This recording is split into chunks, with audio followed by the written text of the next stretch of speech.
Hello everyone, we'll be starting shortly. Please bear with me.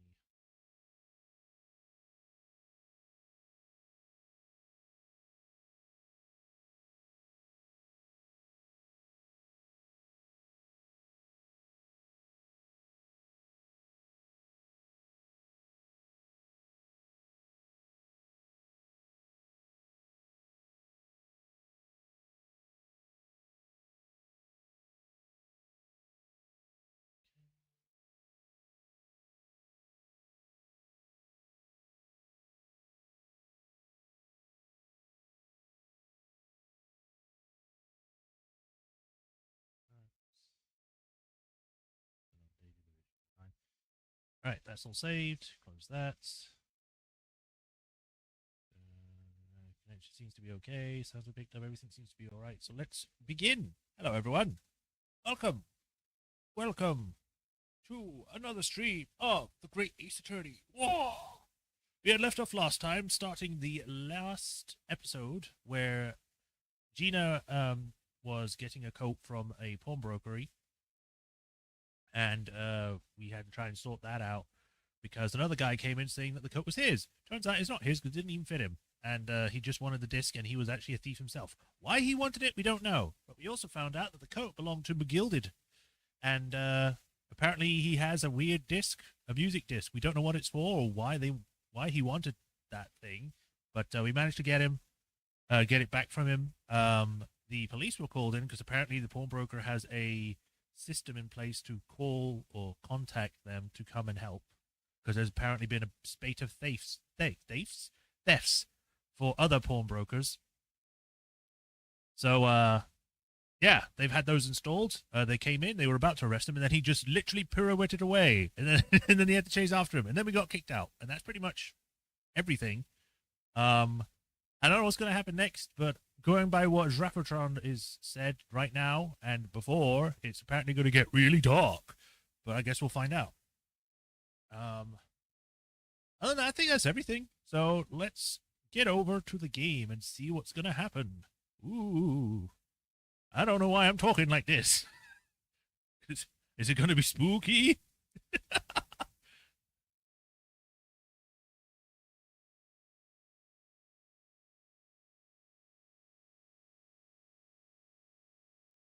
Game load. There we go. Please do not turn off your PC.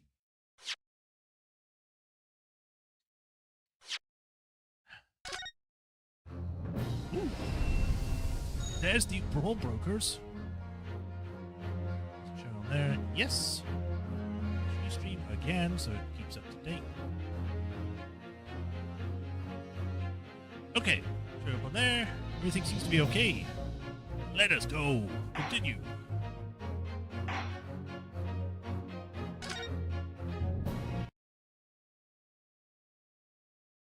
Ah.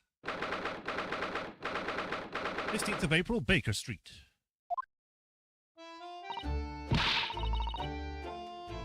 See, that's why I ate grown-ups. All they do is feed you a pack of lies and take stuff away from you. Oh, really, Miss Lestrade? Tell me, is that overcoat keeping you warm? What? Oh my, surely you were given that. Yeah, the D let me keep it, after I looked daggers at him for long enough. He went through his pockets and then said, go on then, have at it, before telling me to scarper. Always pays off giving people a look like you ate them. I can't help feeling that it's going to get you into a serious trouble one day. And then she died. What? I really wanted that nice shiny disc mind. The music box disc? But Mr. Windybank said it was practically worthless. I think we're going to have another bash. Give him a long, hard stare. I think not, Miss Lestrade. We shan't enter Windybanks again today. Well, why not? That's not fair. Can't really help, I'm afraid. The police are investigating the scene now and taking a statement from Mr. Windybank. But that disc's mine. I had that ticket for his coat, and it was in his coat's pocket. There should be something else and all. That's what the Rotten Cove said, ain't it? Yes, he did mention something about another article, didn't he? Well, then that's mine too. Whatever it is. Now she's really pushing her luck. Such an indignant thief when nothing actually belongs to her.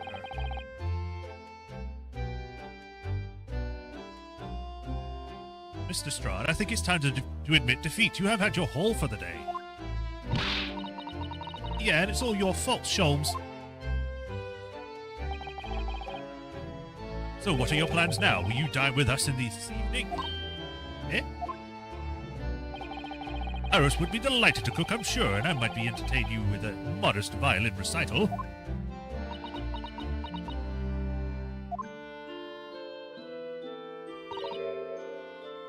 No. Ah. Oh. Why would I ever come round your place, eh? Have you lost your head or something? Okay, bye! And nothing of value was lost. Oh dear, she's gone. Having reviled on me quite unnecessarily, I might add. I can't help wondering if perhaps she might turn up anyway. No, lock the doors! She can't come in if we lock it! I should probably pick the lock, come in anyway. Interesting. Once she's had a chance to calm down, I think there's a good chance she'll decide to come.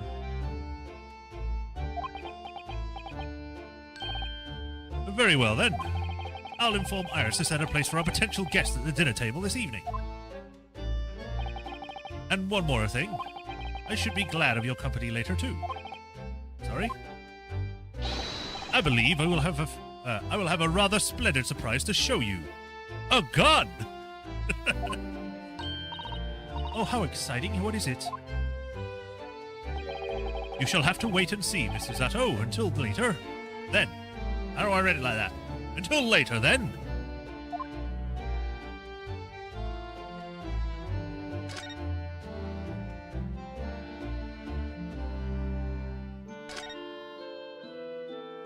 No, I don't want to... Speed up! Super fast, Susato. We can't go inside, I guess. Consultancy or the suite? I guess we could go up there. No, nothing. The ladder.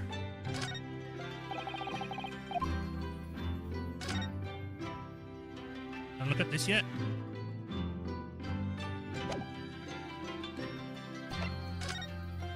Maybe it's cocaine. Yeah, maybe. Knowing Sholmes.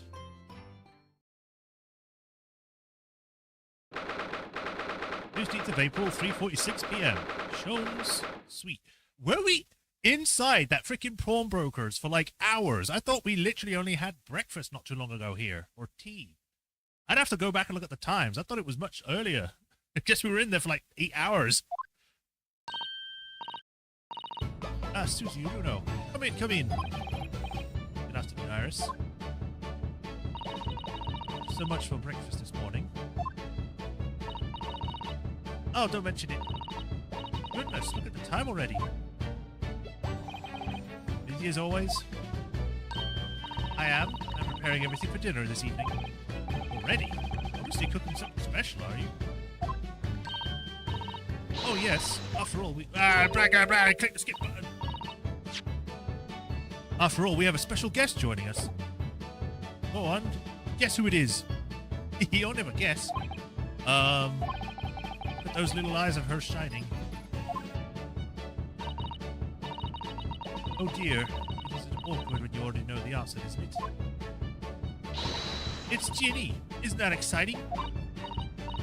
Oh, what a surprise. Yes, that's wonderful news. Wow, Iris seems overjoyed at the idea. I can't wait to learn some pickpocketing tips from a real professional. Oh, yeah, that does sound like fun, I think. I'm not sure that's entirely appropriate. Are you, Mr. Naruto? By the way, Iris, what's Mr. Sholmes up to? He's now just staring at the desk. Instead of playing the violin we painstakingly went for, he's just staring outside now. Hurley? Oh, he's been like that ever since he got back. Hello, Mr. Sholmes. I beg that you won't speak to me. Sorry? I don't know who you are, but kindly take your leave. As you can see, I'm not here. I don't know how to respond to that. I do apologize. When he gets like this, he's completely oblivious to everything. Yeah, I see.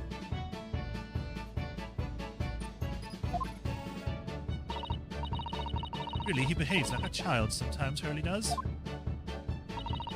Mr. Sholmes and Iris have something of a parent and child relationship, don't they? Yes, except that Iris is clearly the parent here, and she's only 7, 8, something like that. 10. Come to think of it,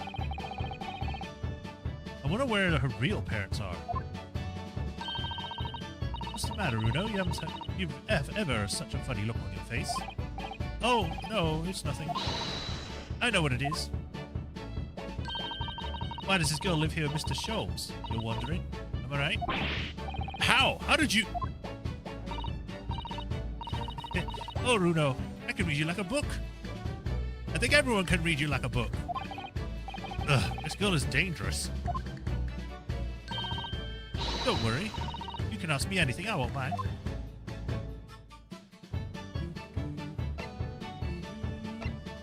Okay, Gina. So, about Gina. I mean, Mr. Strahd, the young woman from the McGilden case 2 months ago, right? Yes, who else stole my experimental smoke grenade launcher? Although, after a trial, I invited her back here and we had dinner together. And now we're the best of friends. Oh. Hee hee. What a lovely tale. Oh, God. I had to go hard on that one for some reason. Yes, now if I bump her into the street, she runs away as fast as she can. Oh. And I chase after her down the back alleys. Interesting idea of friendship.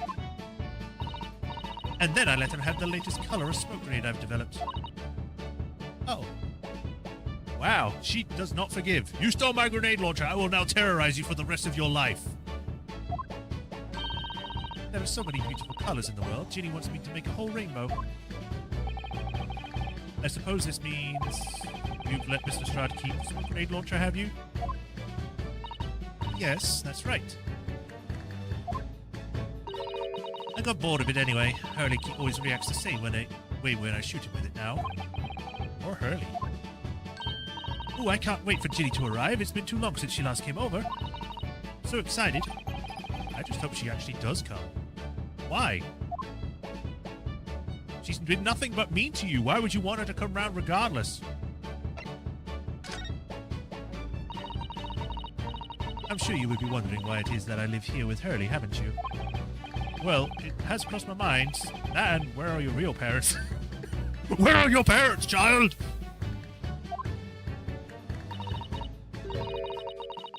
My mummy and daddy aren't with me anymore. Mummy passed away when I was born, and at around the same time, my father... Well, he had to go a faraway land because one of the cases he and Hurley were working on. Oh. Wait a minute. Did you say he and Hurley? Yes.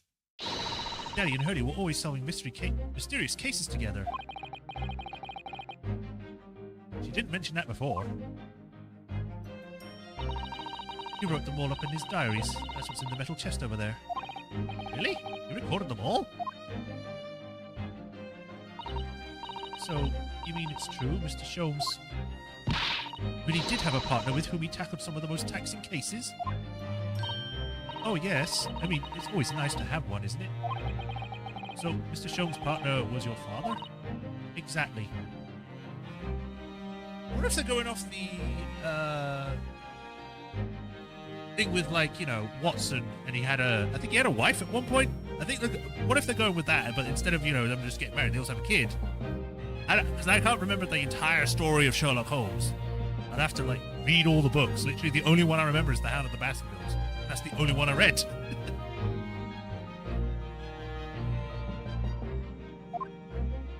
Exactly. I heard he told me I wasn't allowed to look in the chest. But that only made me want to look even more, so I opened it up. And found your father's memoirs. Yeah, so I asked Hurley, who wrote these? He nearly fell off his chair. But then he told me that's when I found out that the author of all those accounts was my father. So Iris' father was Mr. Sholmes' partner?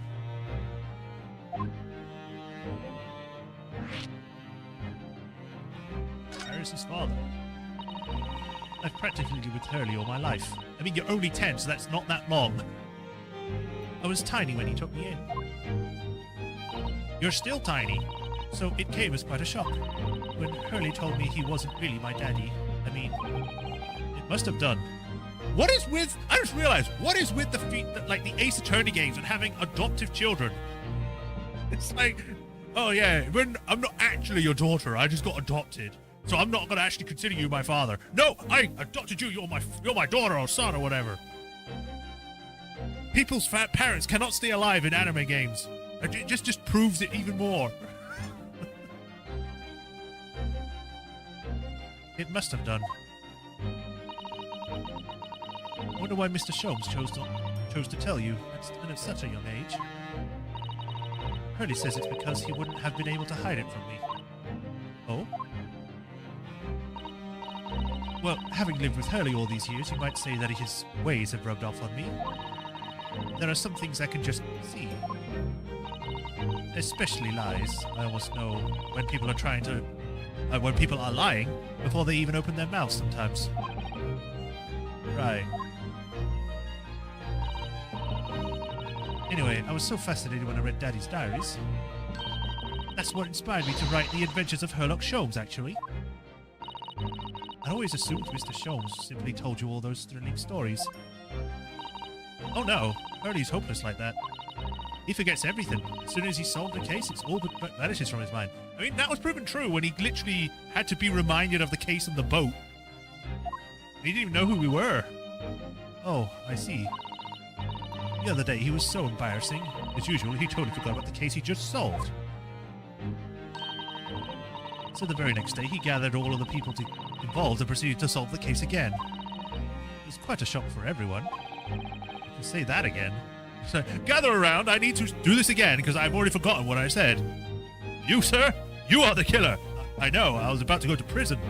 Well, you have definitely been proven again. It's for sure this time. What do you mean this time?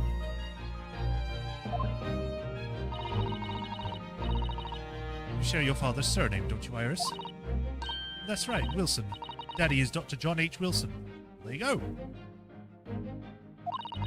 I learned from his diaries that he's a doctor of medicine, you see. He was. That was prompted me to study and study so that I could earn a doctorate as well. Iris' father who went to some distant land. It was Japan!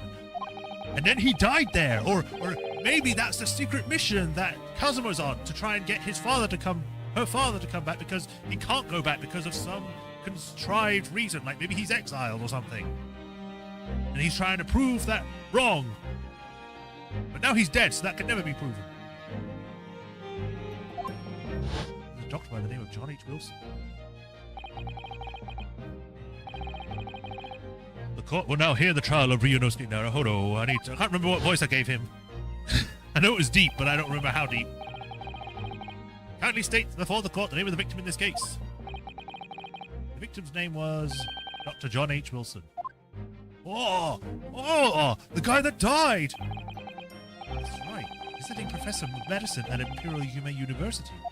And the man who, in the most bizarre circumstances, lost his life just before we left Japan.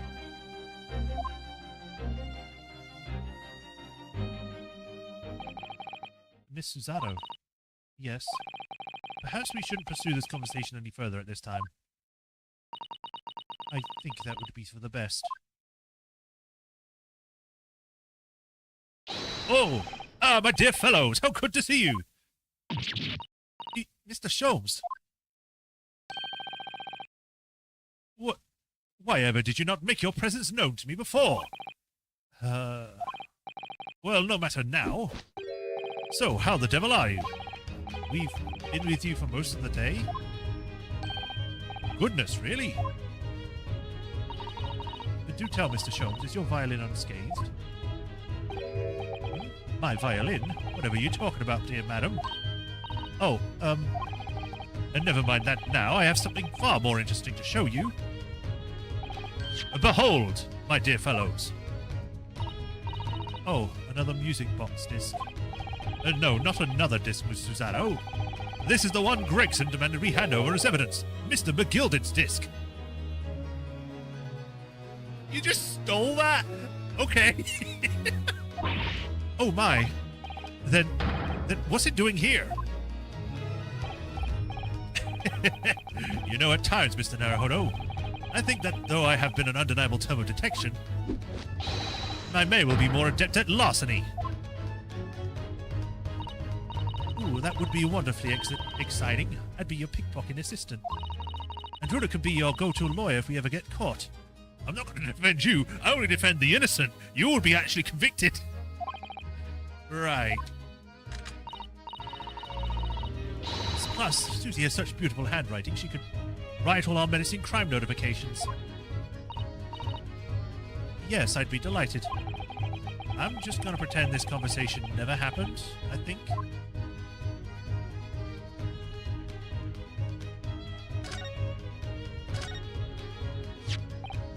I don't understand. How did that disc come to be in your possession? Where's the blood on it? I thought Inspector Gregson took it back to Scotland Yard. Oh, quite correct. And that sort of uncompromising attitude is precisely why I always carry some of this. Wait, does that actually has his name on it? That just says Sholmes Caramel. They actually sell that in this world? Can I have some? That's a bar of Mr. Sholmes Caramel. Or Caramel with Mr. Sholmes. Your one and only friend in times of loneliness, if I'm not mistaken. If you will humour me, my dear fellows, cast your minds back to when the good detective confiscated the disc. I'll be taking that, whatever it is, Mr. McGilded, down to the yard, thank you very much. So hand it over. Oh, yes, of course. If the police demand something as evidence, my dear fellow, we have no choice but to capitulate. It's all yours, Inspector. For the briefest of moments, I had the disc in my hand, did I not? Yes, you did, but I still don't understand.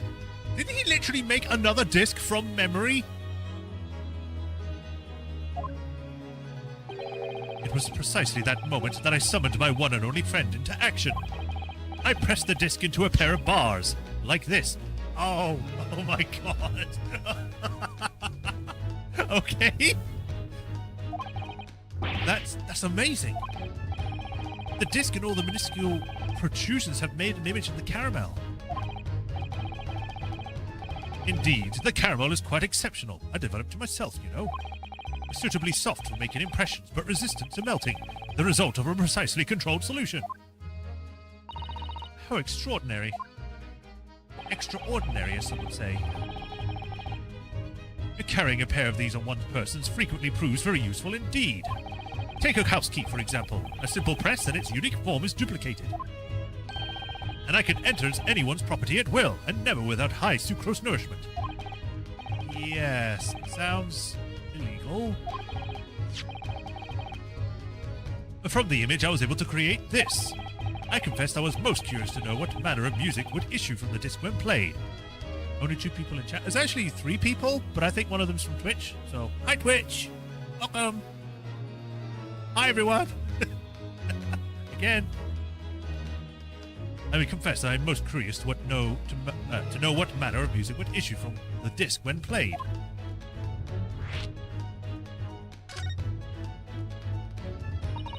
Do tell us then, Mr. Sholmes. What music does the disc play? Well, unfortunately, I have no idea. No idea? None whatsoever. Are you familiar with the workings of a music box, my dear fellows? No, I'm afraid not. Oh, goodness, you don't know, Runo?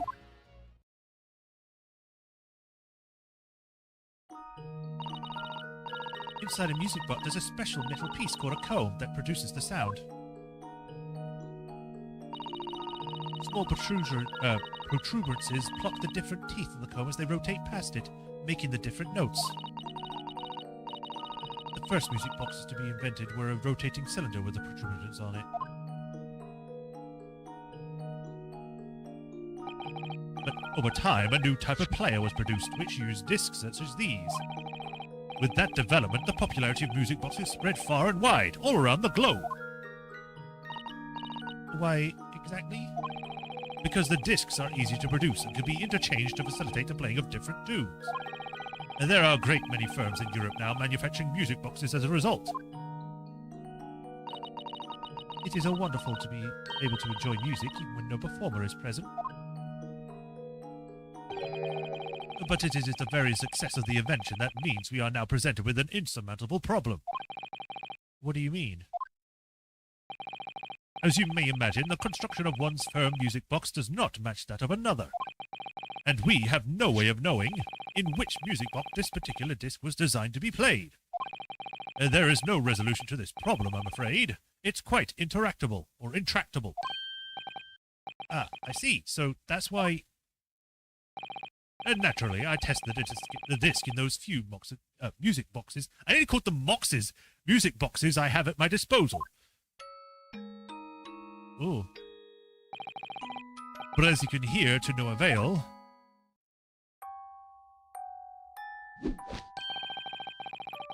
The results were equally unsatisfactory in this one.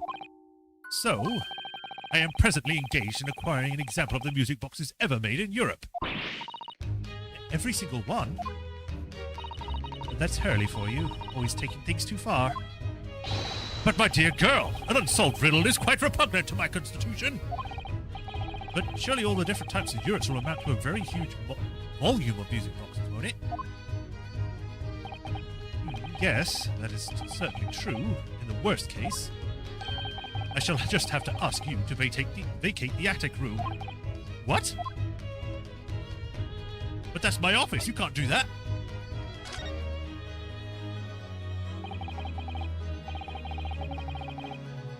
Magnus McGilded. Not a name I expected to hear again so soon. the disc is just mixtape. Yes, it's only been 2 months since that grisly case. Again, with the on-fire carriage. Mr. McGilded perished within hours of the trial's conclusion. Was it the curse of the Reaper? No one knows still now. The omnibus was reduced to a pile of ash. Not a shred of evidence remained. And with the man's death, the truth about murder in which he was so intimately involved was buried.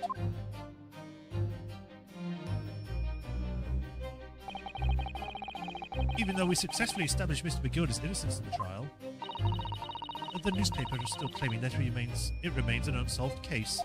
I mean, it is, because we didn't find out who actually killed the guy. The murder of the brickmaker, Mr. Thrice-Fired Mason.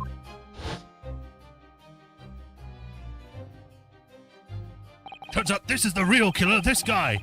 And in the end, the truth of the matter remains a mystery. We still have no idea what really happened that night. And although Mr. McGilded was found not guilty through my defense, I still don't know if that was the right judgment or not.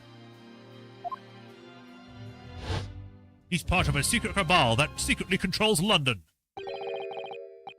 It would appear the case is not initially closed.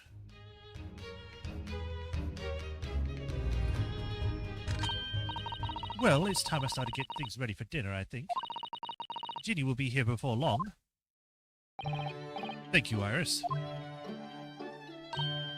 Oh, well, you must let me help you then. Of course, Susie. There's plenty to do. It was lady first, yeah.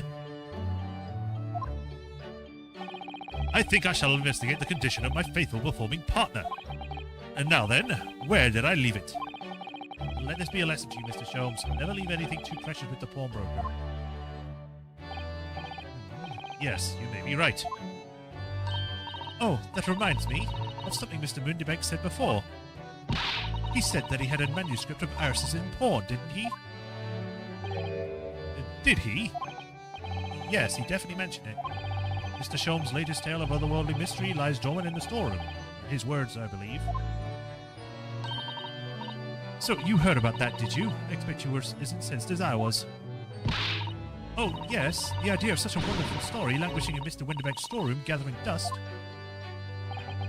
My dear madam, I'm quite sure I told you already. The pawnbroker's storeroom is the safest place for it, more secure than a bank's vault. Next day, the vault has been broken into!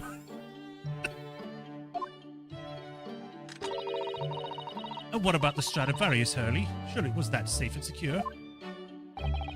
Well, there may be some occasional mix-up. Caused by a certain impetuous someone not too far from me now. Do you have any idea how long it took me to write that Baskerville story, Hurley? Oh, it sounds so exciting. The Hound of the Baskervilles. I should love to read it. You should do. It's a good book.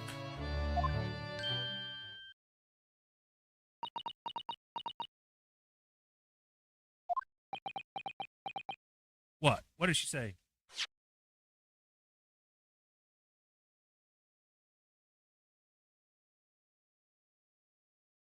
Oh, they never mentioned it was a hound. They just said the Baskerville story. How does she know that then?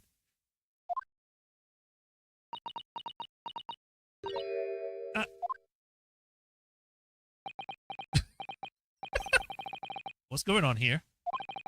Why does it feel like an icy chill just swept through the room?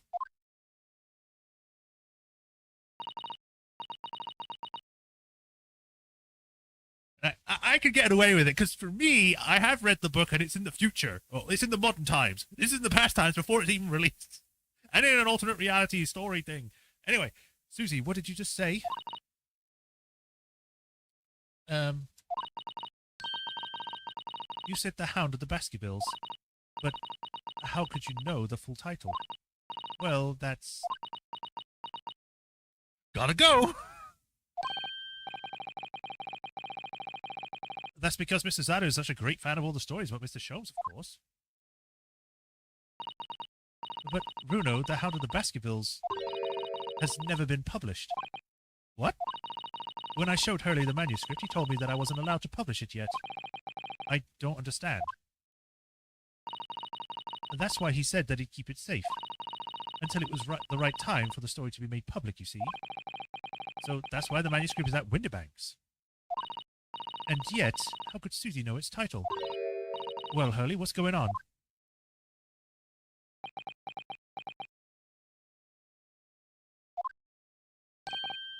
Ah. What is it, Mr. Sholmes? It would appear our guest has arrived. Mr. Strahd. I wonder if the thing that we got in our the delivery we got was actually like a copy of the manuscript in some way.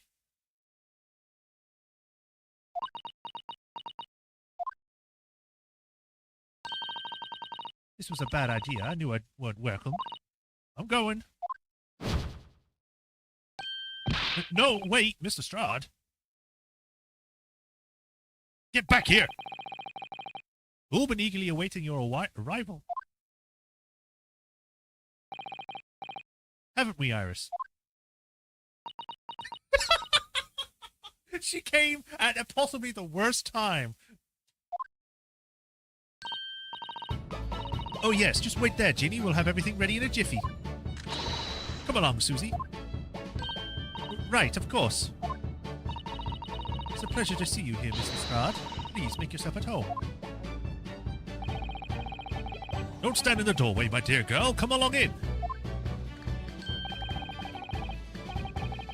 What say you, what the hell? Mendelssohn. I won't take no for an answer. I think Sholmes may have actually figured it out. In retrospect, he should have some ideas why she knows. He'd be an idiot not to. I mean, it is Sholmes. He may be an idiot, or he may not be. He may just be so smart he seems like an idiot. Meddlesome it is, then.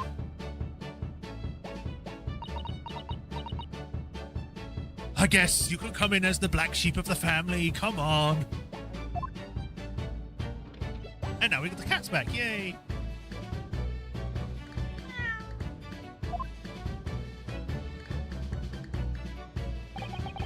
That evening, Iris prepared us all a meal that was even more delicious than usual. Mr. Sholmes' violin performance was in no way meddlesome. And Gina, as we came to call her, taught us all how to steal things from one another without being noticed. Okay? It's like, oh, by the way, here's how you pick a pocket. It's like, okay, I didn't ask, but sure. What do you mean, as we came to call her? We knew her name was Gina.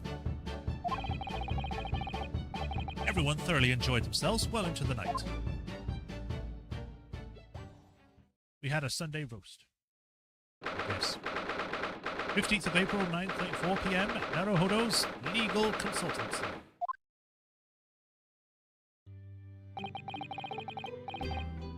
It was a very enjoyable evening, wasn't it? Oh, yes, Iris's cooking was truly divine. And I feel as though I can still hear the enchanting strains of Mr. Sholmes' violin even now. Best of all, I bet you can steal the glasses from his lordship's face next time we're in court.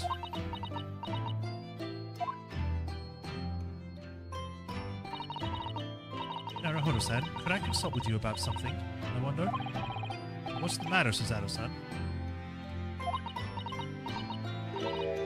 It's about the telegram I received. Ah. The one that arrived first thing this morning, I suppose. I've been summoned. What? Summoned? What do you mean? The telegram was Lord Chief Justice's office. Lord Strongheart has asked me to see me. The Lord Chief Justice? When? Tomorrow morning. What? Then we have to start preparing at once. Oh, no, that won't be necessary, Naruhodo-san. I've been summoned alone. You can't see me, but I immediately squinted my eyes at that. I'm like, are you gonna die? Are you gonna be, like, implicated in a crime? Are you the first Maya?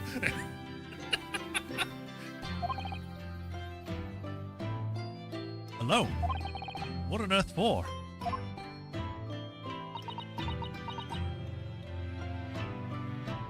Or what if, in this case, she gets implicated of a crime, but she wants to be found guilty, because if she isn't, something bad's gonna happen, but we do it anyway, and we somehow turn it around. That ends up, like, proving the truth. And she's like, my God, you actually did solve it without me, without going the bad route. Wow! I have no idea. I shall have to find out tomorrow. What's all this about? Whatever it is, it's making me feel very uneasy. Who's knocking at this hour? Who could that be, I wonder? Oh, good evening, friends. Iris, hello again.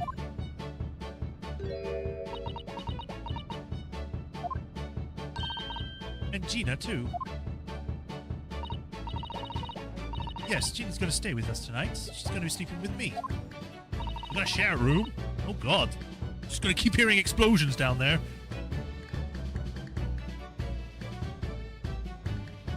Isn't that right, Ginny? Well, yeah. How lovely. Let me make a pot of tea. And then she drugs it, and then we all fall asleep. And then she runs away. You know, I've learned so much today. Oh? What? In particular? All those things Ginny showed us, wasn't it wonderful? Ah, you mean all those pickpocketing techniques? We had fun trying them out on each other, didn't we? I think I've awakened a natural talent. I could earn a living from it. You might be getting ahead of yourself a little there, and you'll also be a thief, and then I have to convict you and not be your friend anymore. So, what brings you out to our humble abode, humble quarters at this late hour? I defaulted to saying humble abode, but it doesn't say that. Well, you see, I came to return this. Wait, what? That's mine! Oh my, how did you... I told you, didn't I? I have a natural talent for it. Oh yes, I'd forgotten. Also, shouldn't I be more upset about this because that's from my friends and I want to keep that as an honor thing and I don't take it off? You've stolen something that's important to me. I don't like you anymore. Friendship with Iris, broken. Now I'm friends with, Greg. Iris literally is a child genius. So anyway, here, you can have it back. Have you done something to this? Because there's no reason why you wouldn't give it before now. You put a tracker in it, didn't you? Some technique of being able to do it in this era when that technology didn't exist. You somehow did it. Not that I really understand why you wear it, though. Thank you. Alright then, good night. Yes, good night.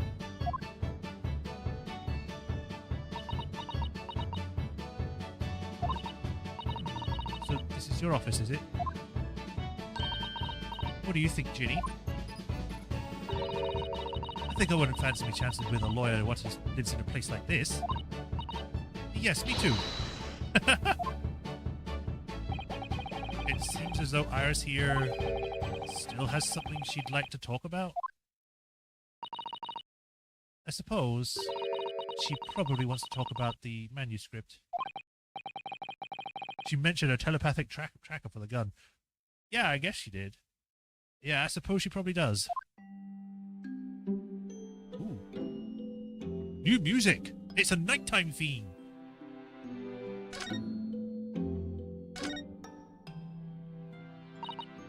Iris, I suppose you're hoping to talk about the manuscript, aren't you? Aren't you going to tell me? I'm so sorry.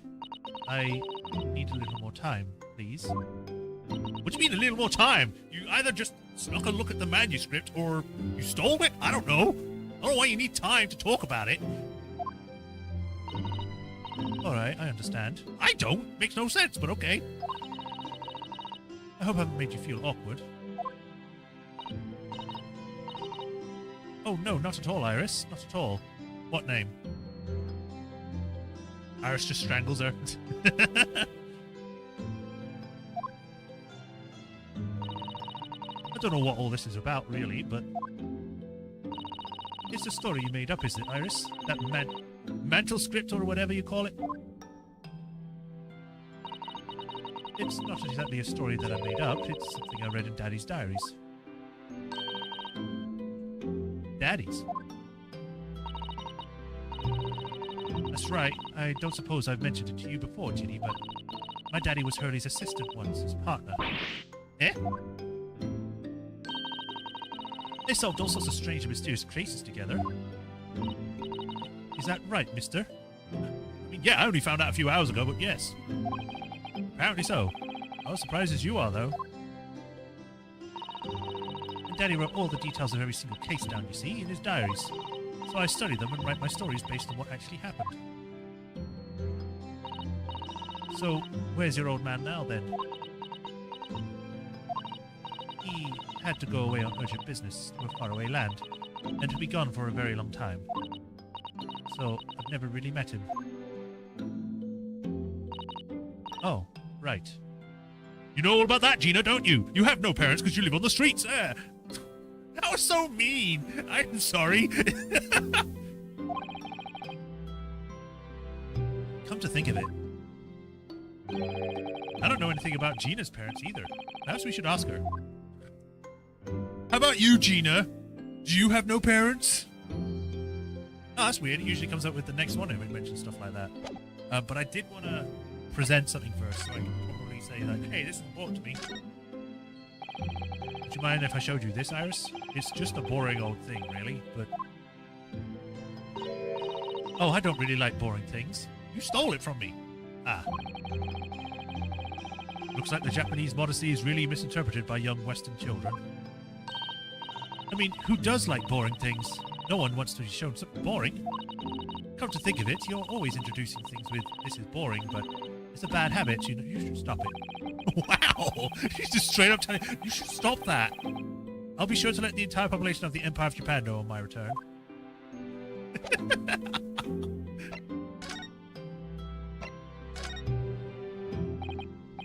Iris, this Hound of the Baskerville story. I take it it's that another tale inspired by your father's accounts? That's right. I thought it was fascinating. But it's a difference somehow from the other cases, I mean. Oh? How? I don't really know, but it must be special in some way. It's because after I'd written it and I showed the manuscript to Hurley, he turned white as a sheet. It was the first time I've ever seen him like that. Athena Maya double suplex. It pains me to have to say this after you toiled over it for so long, Iris. But this story must not be published at this time, under any circumstances.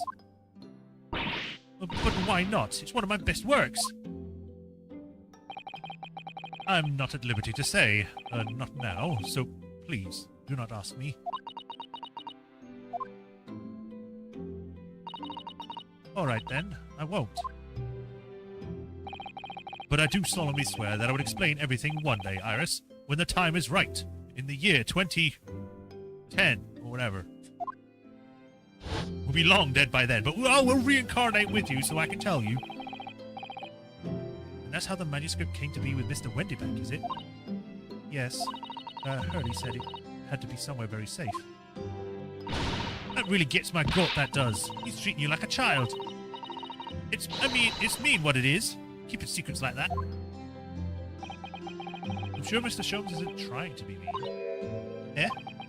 If he said he wasn't at liberty to talk about it, I'm sure there must have been a very good reason. I think so too. You lot are too trusting for your own good. I'm making her Irish stop. But he can't pull the wool over my eyes. Sholmes is lying to Iris. I bet my life on it. What? Hurley's lying to me.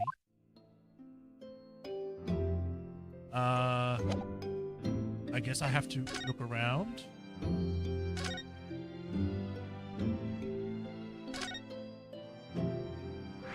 Look at me, to absolutely grew up on Sholmes stories. Oh god. Why'd you have to bring that guy up again? Ugh. Him and his stupid nose. I've realized that I don't know anything about your parents, Gina. I ain't got any, have I? Never did have. Oh. Look, the East End's full of orphans like me. No one wants nothing to do with us, not from the minute we're born, not even our mums.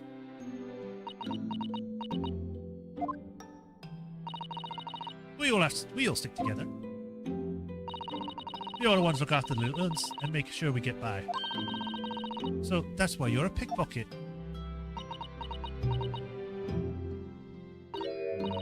Nah, that is my life. I love it. I get a kick out of it every time I lift some pompous idiot's purse. Sure. And that's how we all afford to eat. I like Robin Hood, innit? Ain't I? That's how I see it.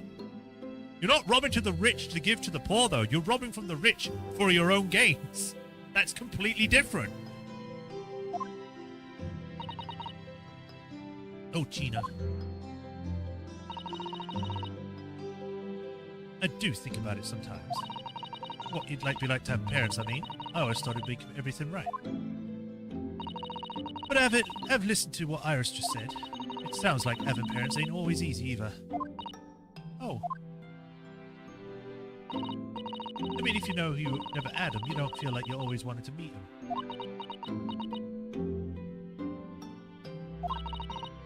It's true. I do want to see Daddy so much.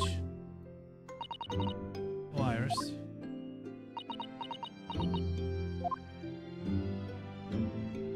Turns out she's actually royalty. She's the daughter of the Queen somehow. Or she's some other important figure that we just don't know because it's not come out yet. She's actually the main antagonist's daughter. Or something. That'd be wild. Gina, what did you mean by you said that you know Mr. Sholmes is lying to Iris? Well, you reckon he popped that mental script or whatever, right? Come on, that's obviously a load of rubbish. Oh my, why would you think that, Gina? It's simple. If that story was really an old Winterbeck storeroom, there's no way someone half around the world would... In other words, you could know about it. Ah. Sorry, Iris, but you asked me. He sold it. Without telling you. But Hurley would never do something like that. I'm sure of it. Huh. Grown-ups do a lot worse than that, believe me. Barefaced liars, the lot of them. So, what happens when you've grown up, then? Does that mean that you become a liar? And you start doing whatever you're talking about?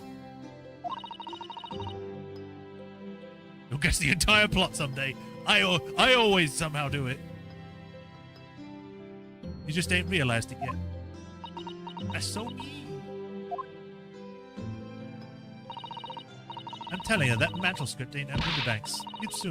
You'd see soon if you had a look.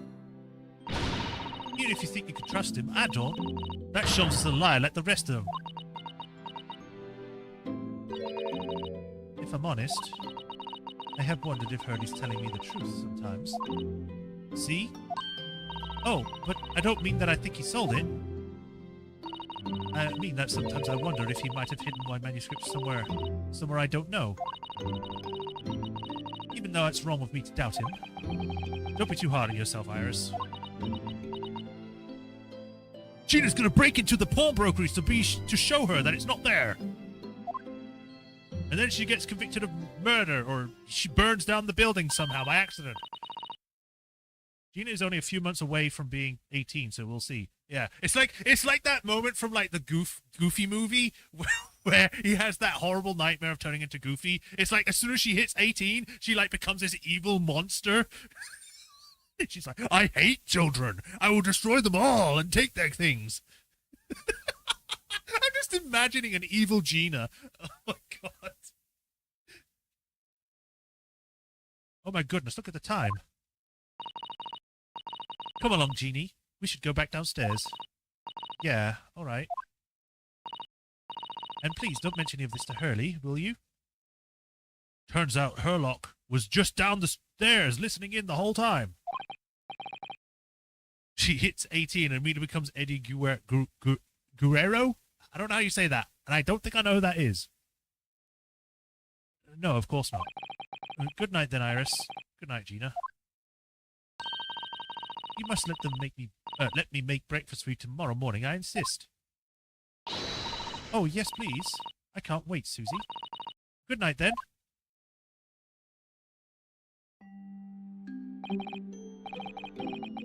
Iris, sure is easy to forget, isn't it? Sometimes she speaks just like an adult. But deep down, she's still just a child. Iris reads her a bedtime story. Once upon a time. Well, I think it's time that I turned in for the night too, Naruhodo-san. And then I immediately read the blue paper. Dr. John H. Wilson, Iris' father, but also the name of the murdered visiting professor at Yuma University. It can't be a mere coincidence. There's something deeper going on.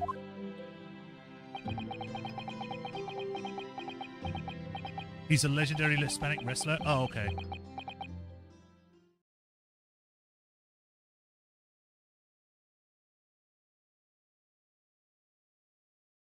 Mr. Naruhodo.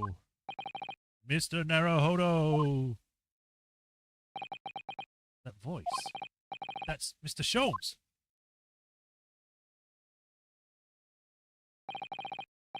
What's going on? It's the middle of the night. I'm in my small clothes. Don't look at me, Mr. Sholmes. It's at this moment where their relationship bloomed into more than just friendship. It's Miss Lestrade. She's gone. Gina? She was supposed to be sleeping in Iris's room, but her bed is empty. Well, she's an independent young woman. She's probably decided to go home, no?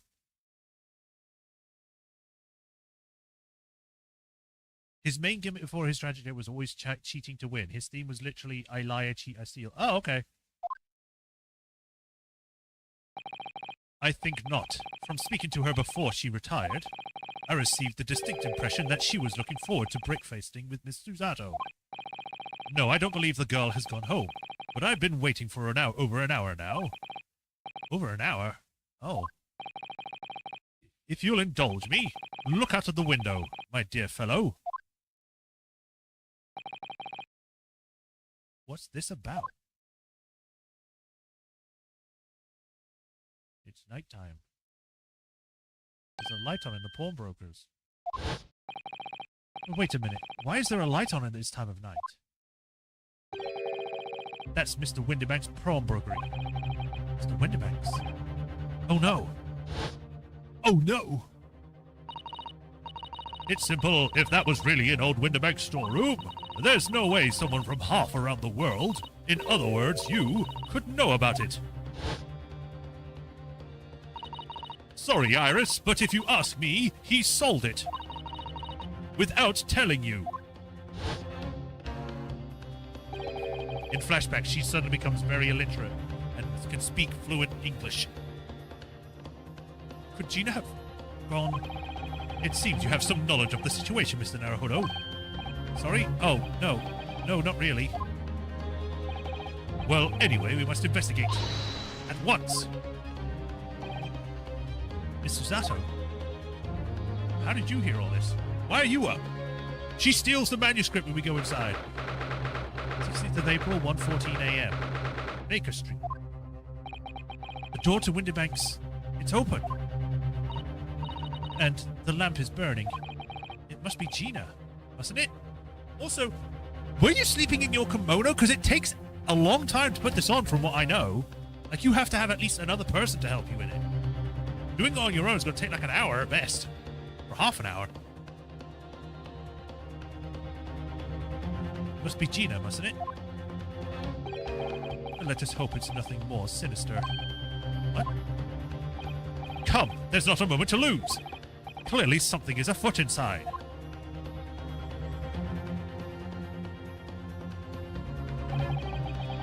There's no one here. Uh-oh. That thing's been destroyed. Oh, yes. There is. What the hell? Ah! Mr. Sholmes, Mr. Sholmes. What the? Has Sholmes been shot?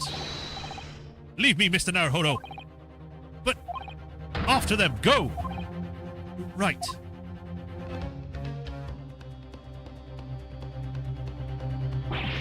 Blast. I've lost them.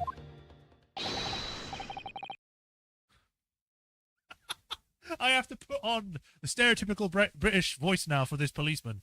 It's probably, hello, what are we here? The alarm was just raised from the pawnbroker, sir. Would you know something about that? Officer, come with me. It's my friend, Mr. Sholmes. He's been shot. Shot? With the policeman close behind me, I ran back to Windybank's. To be continued? Oh, is there a cutscene?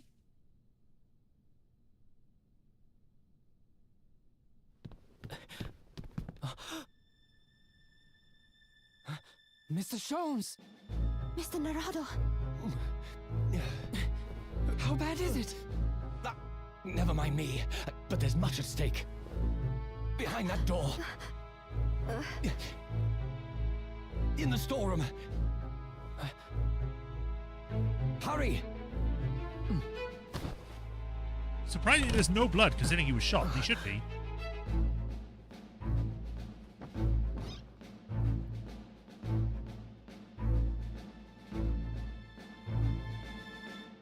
It's the pawnbroker.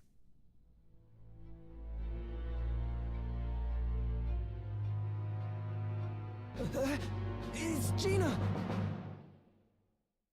Well, okay then. So, there were two guys, or two shadowy figures that were there. They shot the pawnbrokers. They knocked out Gina, possibly to try and implicate her in the crime. I wonder if the other shadow figure was the guy that we met that danced away. They shot Sholmes, and then they legged it, but then they vanished like almost instantly, even though we were running after them. There's not like that much of a road yet. It was censored in the European release. That's bullshit! Why would you censor that? There's blood literally there for the other guy.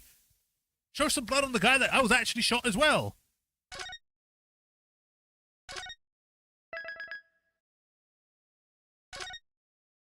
Investigation Part 3.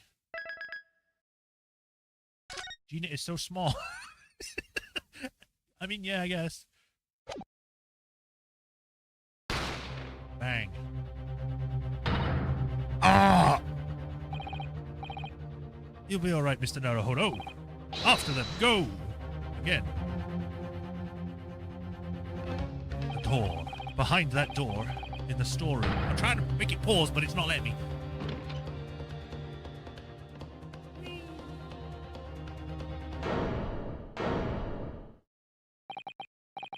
It's Gina. Okay. Right, how long have we been going for? About an hour. Okay. I just double-checked my copy. That was fast! How fast did you load up that save just to get to that one point? Jeez! How long is this next part? Is this next part an hour? Or more?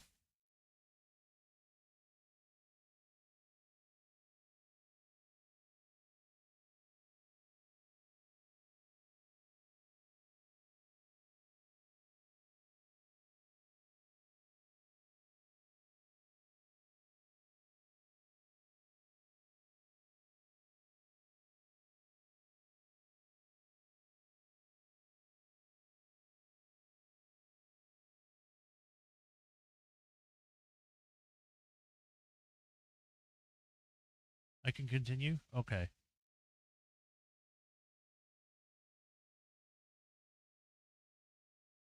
I am just bringing up the changes so I can see. Have that look later. Right. It's Gina. I'm holding you to that. If I'm here for another 2 hours, you're done, Raffleshon. From that moment, Winterbank's pawnbrokery became a crime scene. Everything that followed happened in a whirlwind of activity. The arrival of the police, the preliminary investigation of the scene, and the questioning. It was just before dawn before I was allowed to go back to my lodgings at 221 Baker Street.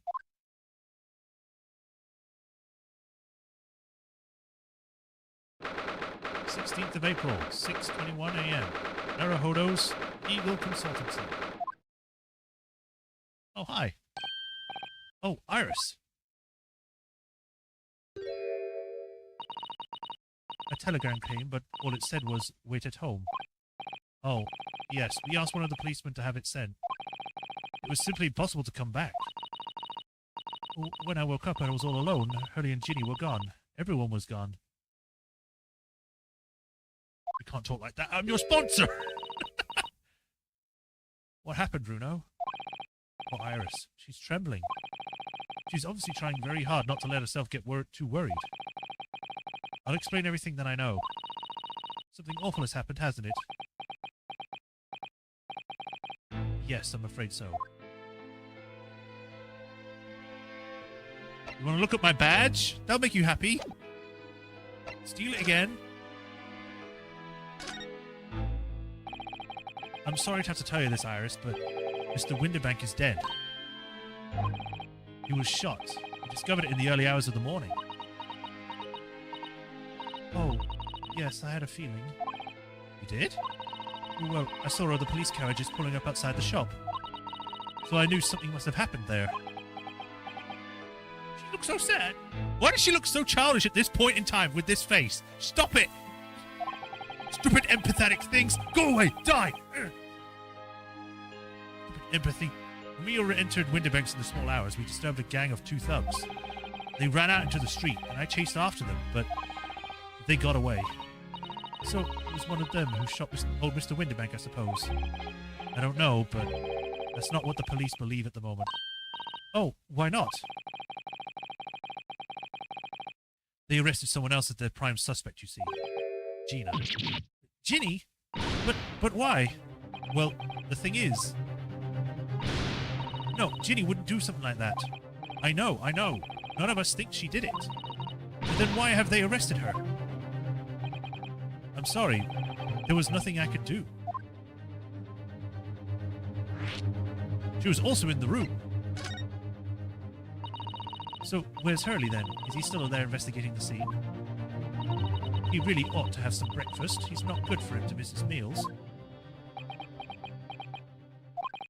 I don't want you to worry, Iris, but I have some news about Mr. Sholmes. He was taken to hospital this morning. What? Well, when we entered Mr. Wendybank's, a gun was fired and he took a bullet. Hurley was shot? No. It's all right. His life isn't in danger. Really? Are you sure? Where is he? Which hospital? He's at St. You called your hospital St. Sinners? Okay. Why not just say welcome to hell? They're tending to him there. I must see him at once. I'm sorry, Iris, but you can't. Why not? That's not fair. I'm a family member. I should be allowed. No, I mean, nobody can see him at the moment.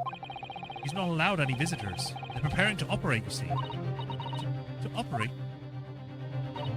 Oh, poor Hurley. There.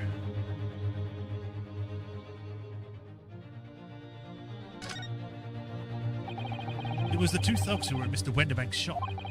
They shot Mr. Sholmes when we disturbed them, you see. It was pitch black inside the shop at the time. My mind went totally blank, I'm afraid. I just froze. After them! Go! I should probably make it sound like he's injured when he's saying that thing, but, you know. I was in the moment. After that, I ran out into the street, but, well, they were long gone. I shouldn't have hesitated. I'm so sorry, it's my fault. I let them get away. I think that's a very good thing. Sorry? Well, if you'd seen which way they went and chased after them, you might have been shot as well. Oh no. On top of everything else, I couldn't bear that. Oh, Iris. Susato. Where's Susie, Runo? Is she still at the police station? Oh, why? I expect she's still being questioned. The police said they wouldn't be finished for a while. Well, why aren't you there, then? Well, I didn't get a very good look at the criminals anyway, so they weren't questioning me for long. And Mrs. Zato stayed behind at the scene to tend to Mr. Jones, so they didn't get her started until later. Ah, I see. Besides, one of us had to come back with that to be with Iris. I'm glad Inspector Gregson agreed to leave me leaving early. Gregson coming in again? Be like, I can't leave Lady Iris on her own. You, go home. We don't need you anymore. You should have let me know I would have come to the station.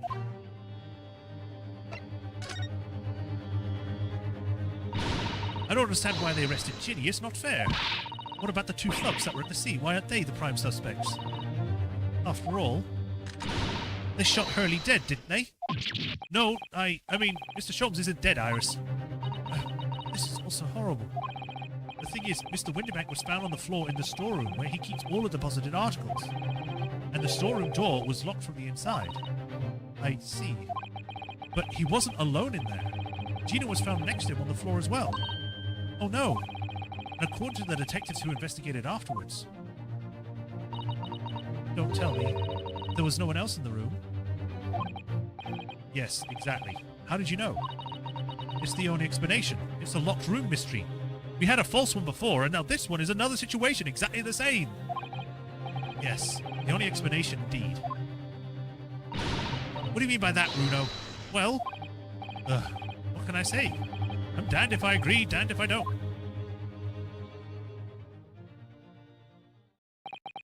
I'm afraid I'll need to go out again now, Iris. There's not much I can do at the moment, but I can at least try to find out how Mr. Sholmes and Gina are getting on. I want to go too. Take me with you, Runo. I can't just stand around here waiting. I'm not sure how I feel about taking a 10-year-old child to the scene of a murder. She's been with Sholmes. She's probably seen worse at this point. But I don't want to leave her all alone either. All right then, Iris. Perhaps you can help me. Oh, yes, I'd love to. Jean's at the prison. Mr. Sholmes is probably in his hospital bed. And don't forget, we have to visit the crime scene. We need to conduct a thorough investigation. I can see you're ready for action. I imagine Iris would appreciate going to the hospital sooner rather than later. I guess to the hospital then. A new location has been added. Oh, she says something different. I love attic rooms, don't you? They're exciting.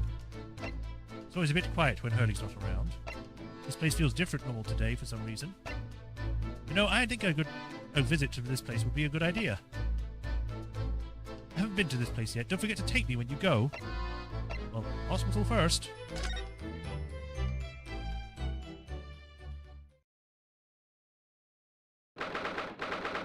Wow, they put him in probably the most tackiest room they could. All the paint's peeling off. Ward 3. Hurley. Oh. He's not here. No, that's strange. The nurse definitely said he was in the bed by the window, didn't she? Ooh, I know what's probably happened. Hurley was being a big baby, and the bullet wound wasn't that bad after all, so he was sent home. I'm not so sure about that. Maybe or not. There's no question that it was a fairly serious injury that Mr. Sholmes suffered.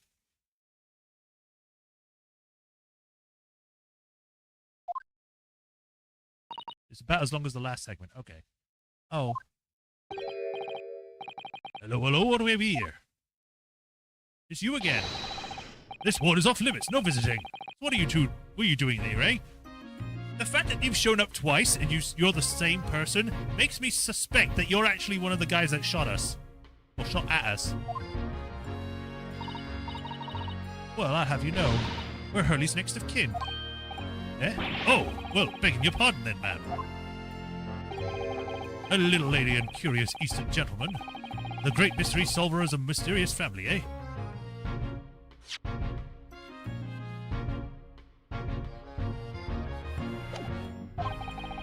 If that's how you see us, sure. Where is he, Constable? Where's Hurley?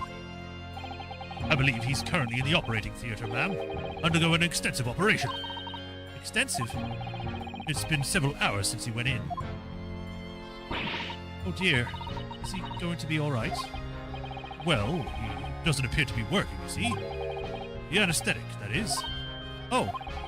I have heard reports that the gentleman claims he may have a little too much to drink last night. Coffee, that is. Anyway, I think it would be fair to assume that he won't be back here for several hours yet. I see. Thank you, Constable. Perhaps we should leave and come back later? Oh, poor Hurley. I get to look around, though. What does this say? There's a notice board on the wall here. Look. Let's see. What does it say? Thought of the day. On seeing any vermin, calmly and discreetly inform the matron. Oh, yes, they have rats and mice in hospitals like this that love to feast on all the medicine. Yes, such a good idea after the Black Plague. If you don't deal with them, there's nothing left to treat the patients. Rats and mice? Oh, I see. This is a rather old building, I suppose. But the doctors and nurses are all very good, I hear. I certainly hope so, for Mr. Sholmes' sake. He ends up coming out of the theatre and there's just like a rat coming out of his chest or inside him and he's going, squeak!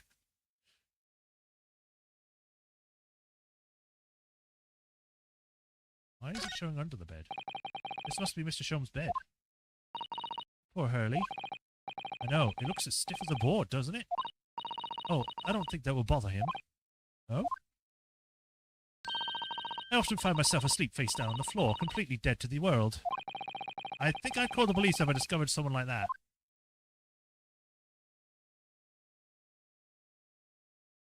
Internal dialogue for Ryunosuke is just him muttering under his breath. Yeah.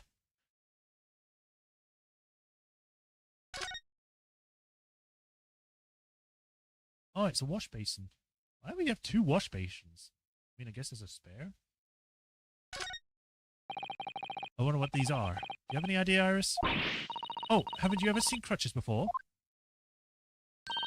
Let me explain. They're for people with leg injuries to help them walk. You hold one under each arm, you see? Ah, right. I thought they were weapons of some sort. I mean, they could be used as weapons. Why would there be weapons in a hospital? I thought maybe a fighter had been injured in a battle contest and been brought here with his weapons. That's surprisingly plausible. Alright, well, there's nothing else here to look at, so... Let's go to the pawnbrokery first. We'll go to the police station after. We might have clues here. 16th of April, Wenderbank's Pawnbrokery. Oh, hello. It's weird being able to see people walk around when they haven't done that before. Usually they're kind of static, so seeing people walk around and actually doing stuff in the background is cool. I hope they do that for later games. This is where it happened then, last night. That's right, the two thugs I told you about were obviously ransacking the place, looking for valuables. But, apart from the policeman in here, wouldn't know anything had happened. There's no sign of a disturbance. Excuse me? Broken glass thing? Shot? Calendar? No, you're right about that, actually. The blood on the floor from Sholmes? In fact, if anyone, it's the police who seem to be the ones doing the ransacking. I know what you mean. They're like a gang of organized criminals all dressed in black. Oi, I heard that! Oh, Inspector! Good morning. Huh.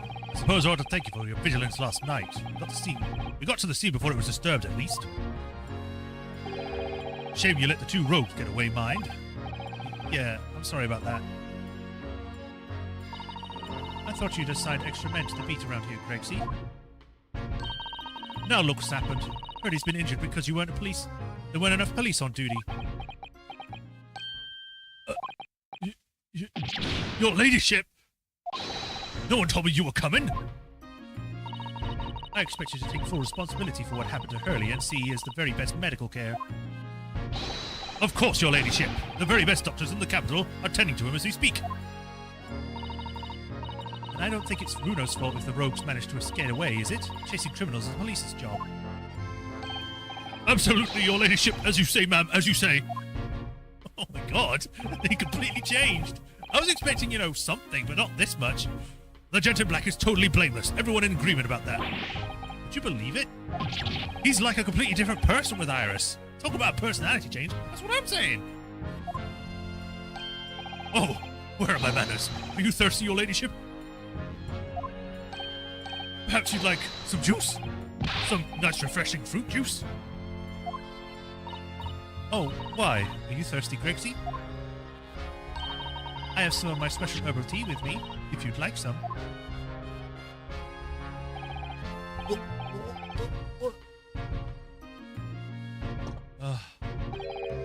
Oh, lovely. Ah, very much. I've heard he hit the spot, your ladyship. I don't even recognize him like this. He's a simp for a 10-year-old.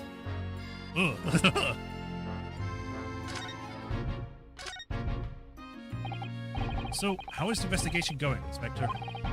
Nothing to it, really. It's a very simple case, this. There's some very definitive evidence. We're just about to charge that diver we arrested last night, in fact. Gina? You're gonna charge her? That's right. Should be able to bring her before the judge at the Bailey tomorrow. Definitive evidence, you say? What is it? Come on, show me. Your ladyship, as much as I wish I could oblige you, I'm afraid.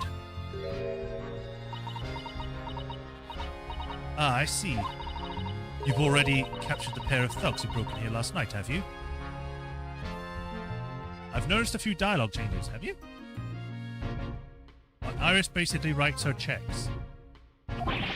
What the? And you're going to put them on the stand as witnesses, are you? How could you? How?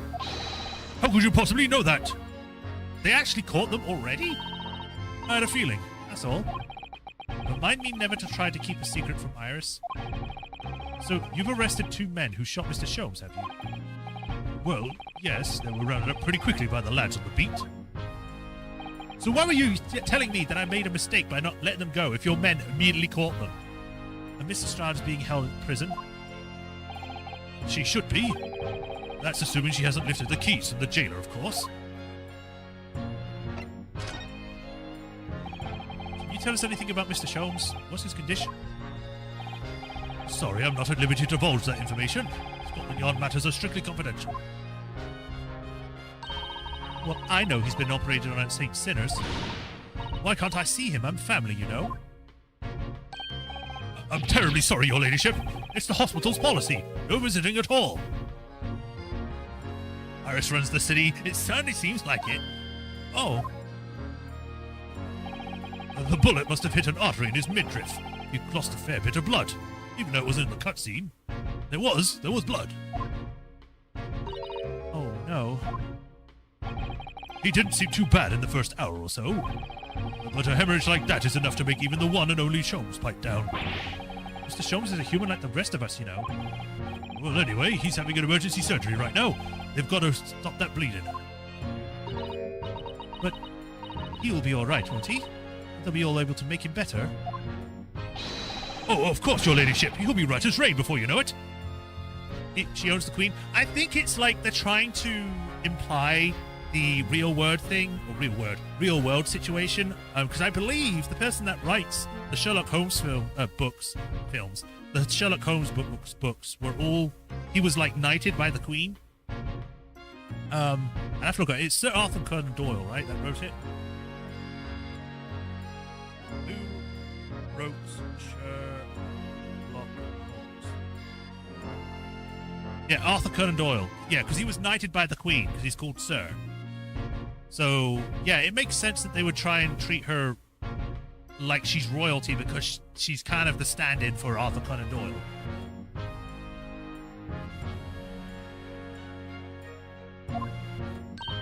Really? How do you know? How do I know? Well, because, of course. Yes, because Mr. Sholmes is such a great detective, that's why. Better pray the doctors have a better grasp of what's needed to make someone well again. Oh dear, please don't die, Hurley. I'll report to your ladyship the moment I hear he's out of the operating theatre.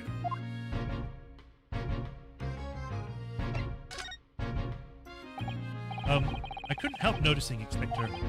What? Out with it, sunshine. Well, there seems to be a marked difference between the way you talk to me and Iris.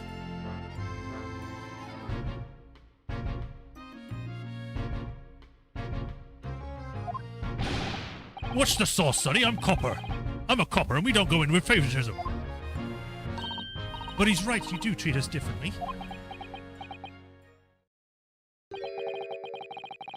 It's because of those adventures of Sherlock Holmes story, that's why. Oh. I crop up him and then don't I, Inspector Tobias Gregson? Oh, well, yes, because you're an acquaintance of Hurley's. What did you write about the Inspector, Iris? Huh? I don't remember, really. It was one of Sholmes' lines. Gregson is the smartest of the Scotland Yarders. It's how he put it. Oh, did I write that? And you know what that one line did for me, eh? The very next month, my pay doubled. Doubled, I tell you! Oh, that's amazing. Well, because everyone at the Yard reads them. They all read that Sherlock Holmes stories. They've even set up a fan club for me.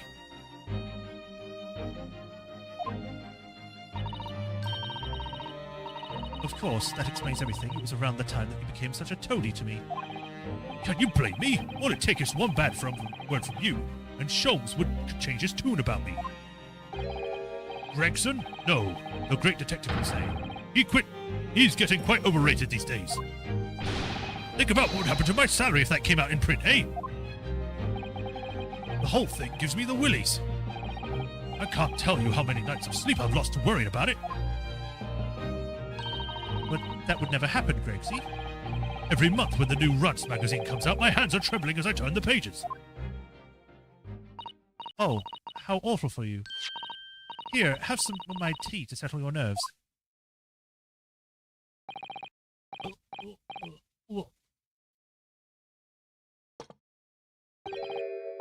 Ah, lovely.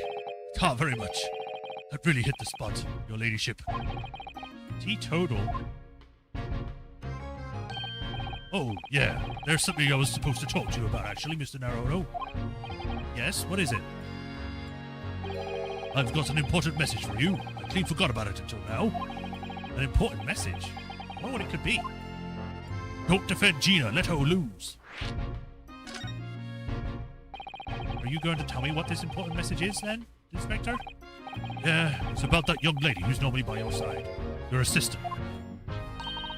Dear Susie, is she alright? She's at the station, isn't she? Being questioned, I believe. Nope, not anymore. She had to head off. Head off? Where? To Lord Strongheart's office, of course. He summoned her. Ah, yes, of course. I'd forgotten about that. One of the whipstocks took her to the yard carriage after we'd finished questioning her. But she asked us to tell you she didn't have the fare for the return journey and to go meet her there. She's got a nerve using Scotland Yard as a bloomin' message service. I see. Well, thank you for passing that on, Inspector. Why did Susie have to go to the Lord Chief Justice? She didn't tell me. But I'd better head over to the Lord Chief Justice's office to fetch her straight away. First, I have to examine the room. Let me look around first. The salary supplies the endless chips. Yeah, essentially. Alright then, let's see what we can uncover. Oi, what do you think you're doing there, Sunshine? You can't touch anything in here. Oh, but you were hoping to investigate. This is a crime scene for pig's sake. No touching. What's the problem, Griggsy? Bruno's a lawyer, you know that. Oh, I'm ever so sorry, your ladyship, ever so sorry. The rules and regulations are a thorn in my side. Of course, if Miss Naruhodo was to properly be appointed by the accused, that'd be a different matter. The accused? If you could show me some representation papers, I'll be only happy to let you lose around. Did you hear that, Bruno? You need Ginny to sign some representation papers. Looks like I'm presenting the evidence, or the detective here with the correct paperwork is the only way. He's so bouncy when we have to, like, talk to him with the iris around. Alright, new location has been added. So I can either go to the Lord Chief's office, or go to prison. I think I need to get Susato here, so then she can start doing those papers, because we don't know how to do them. Susato's always the one that writes the paperwork.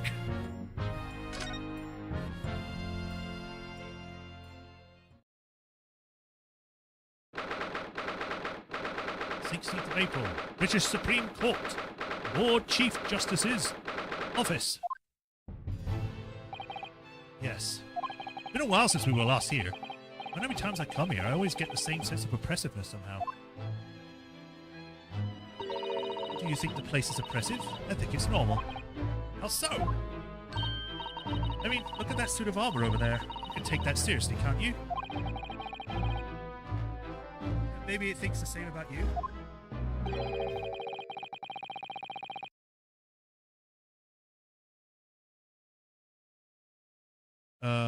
This might be Susato.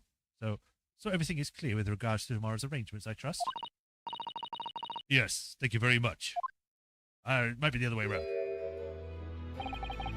There they are, Susato-san and Lord Strongheart. Wonder what they're talking about. They both look very serious. Very good. There's nothing further to discuss. You may return to your lodgings. I've forgotten his voice, because he only shows up, like, briefly, so... No doubt you have much in preparation for your return to your homeland. Wait, what did you just say? You return to your homeland? Susato-san!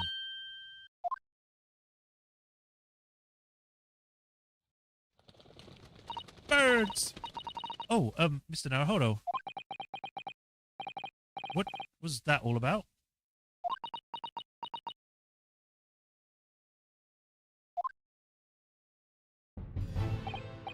Ah, Mr. Naruhodo, thank you for coming to let your colleague. What's this all about? Why were you talking about Mrs. Zada's return to her homeland? And tomorrow?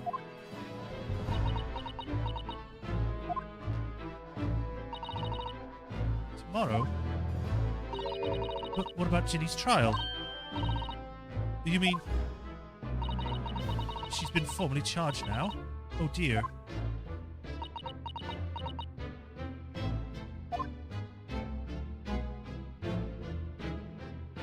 I get the feeling that something might have happened that facilitates her going back early. Because we're supposed to be here together. If she's just leaving me, it leads me to assume that something happened. Mr. Zato, what's all this about? Oh, please don't concern yourself, Mr. Naruhodo. It's only me going back to Japan. I'm just going home. I'm just leaving you on your own. What's wrong with that? Your life here can continue just as it... That's not what I asked. What happened? Why are you leaving? It's my father. He's fallen ill. Oh no. Professor Mikotoba. If I may, Yes, sorry? you must be the defendant. Miyonosuke Naruhodo, I believe. Yes, that's right. My name is Eugene Mikotoba. I'm a professor of forensic medicine at Yume University. I can't remember the name of him because he was the voice of him because he was only there for like the first episode. We received an international telegram from the Empire of Japan informing us of the news. They realize that she's too powerful. I'm sorry, we can't keep you here. The country's falling apart with you around. 10 days ago, Father collapsed with a fever. The cause is apparently unknown. And it seems he grows weaker day by day. I don't believe it. As you are aware, the voyage from here to your country's capital, Tokyo, takes some 50 days. I thought it would be prudent to hasten Miss Suzaru's departure as much as possible. If only we had trains and airplanes, but no, we only have boats. Yeah, absolutely.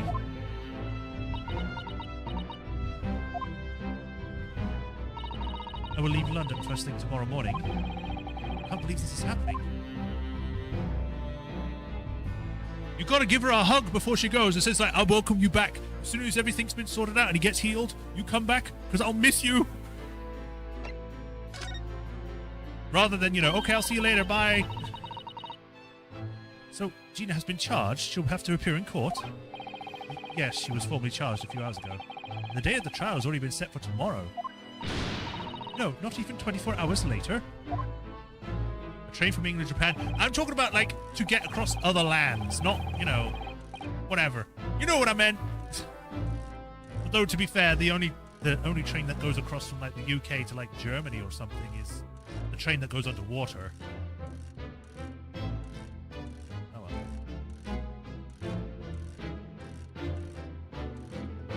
well. Good. Yes, fuel the ship, Shepard.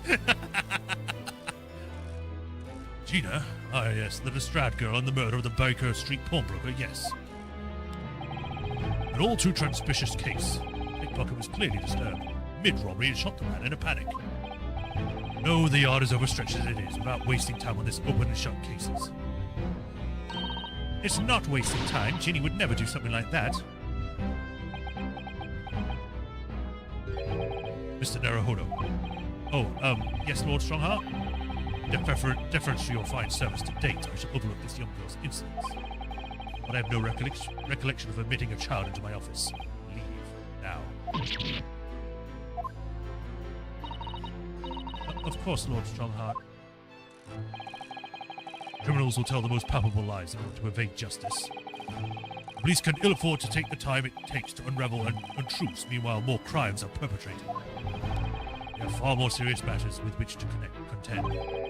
Serious matters? Didn't Gregson mention something like that yesterday?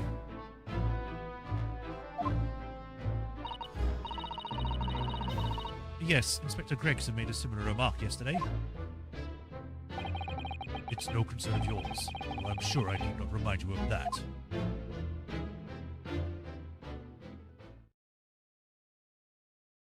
"3 minutes precisely until my next meeting.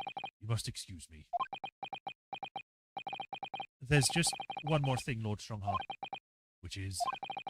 It's Miss Lestrade's trial. I wonder if you might permit me to defend her.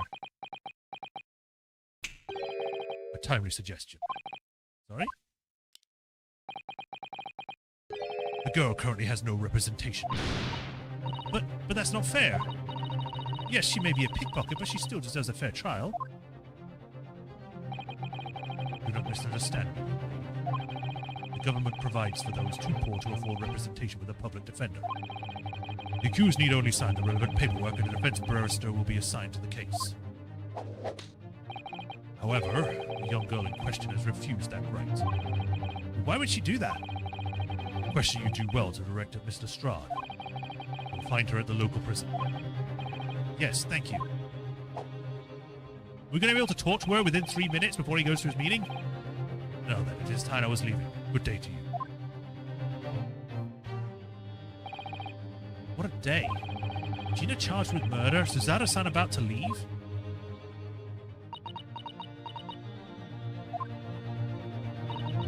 Come, Mr. Naruhodo. Iris, we must make haste.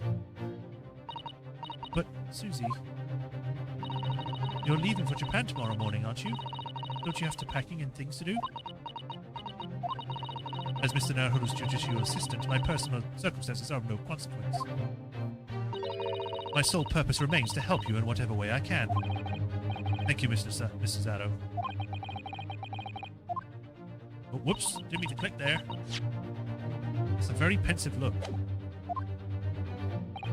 If I'm honest, this has completely thrown me off. I'll just have to do what I can, as a lawyer. Let's go! To the prison!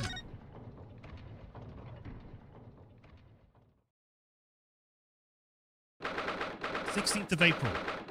Local prison, cell 13. There she is, and she's wearing the coat.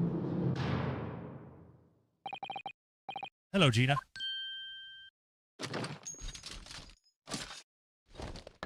You still have that?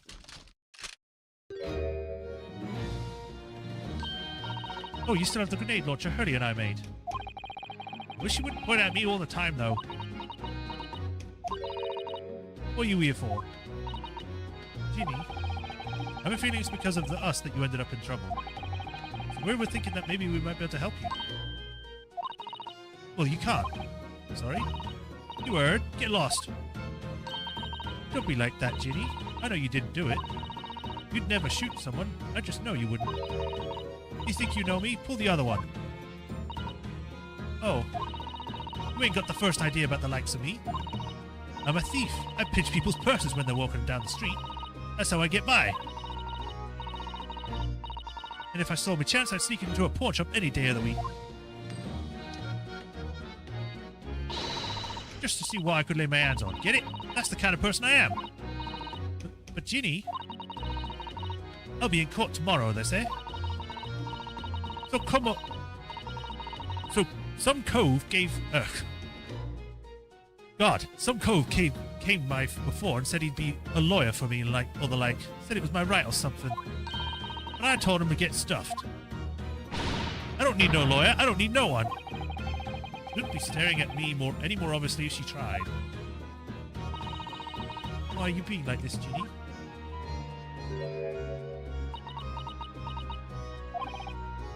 Ouch. That is one stern look Suzaru-san is giving Ginny. Ginny's gonna... Watch out, Ginny! She's gonna throw you!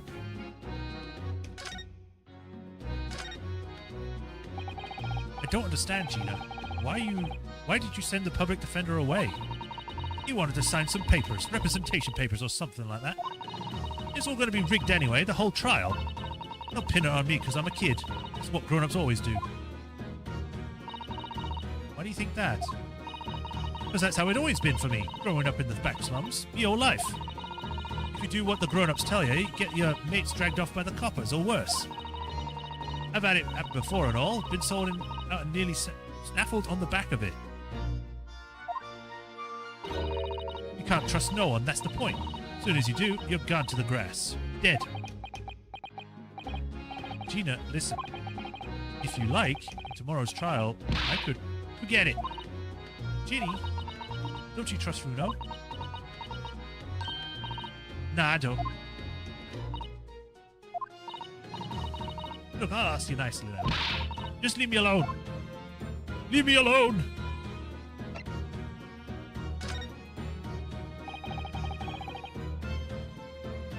tell us what happened, Gina? Last night, at the pawnbroker's. There's nothing to tell. I figured it paid me, so I broke into the place and started going through the storeroom. But the old bloke walked in on me and you know the rest. But why, Ginny? Why would you do that? Any obvious, the place is full of stuff I could sell for a shilling or two. Diving ain't easy, you know, it's a lot of work, and half the time you ain't got nothing, even get nothing. Is that really why you broke into the place? What? Are you sure the true reason wasn't something else? Oh, give it a rest. What'd be the point anyway, eh? Nothing I could say would make a blind bit of difference. Please tell us, Ginny. We'll believe you, whatever it is. Believe me? Don't be daft. You can't believe nothing. Everyone lies all the time. Ain't you know what? When it comes to liars, I'm the biggest of the lot. I've told some unforgivable lies, I have. What do you mean by that? What unforgivable lies? My name is not Gina. It's Harriet or something. I don't know.